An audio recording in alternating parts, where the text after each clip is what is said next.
Les résultats de l'étude sont assez éloquents. Je pense que ça démontre que sur 80 du tracé, avec la mise en place de mesures d'atténuation du bruit, il n'y aura aucun impact sonore et même qu'il y aura des effets bénéfiques sur 21 du tracé, soit presque 5 km.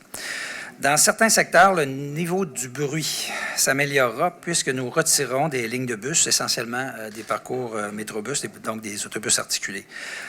Pour les secteurs en question, c'est chemin des Quatre-Bourgeois entre la station Bégon et la station Roland-Baudin, et le long du boulevard Laurier, évidemment, entre l'Église et la station Place Sainte-Foy, ainsi que Première Avenue entre la station des Lilas-Ouest et la 47e rue.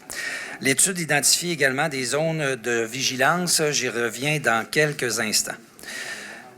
Pour maintenir un niveau de bruit faible en termes d'impact sonore ou des bénéfices, des mesures d'atténuation du bruit pourront être utilisées.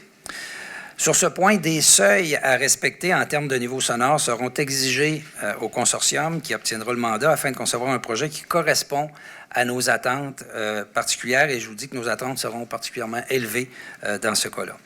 Parmi les mesures d'atténuation possibles, bien, le bureau de projet étudie la possibilité présentement de construire un écran anti-bruit entre le boulevard du Versant Nord et la station P12, dont la forme finale reste à préciser avec des analyses complémentaires et la consultation des citoyens du secteur.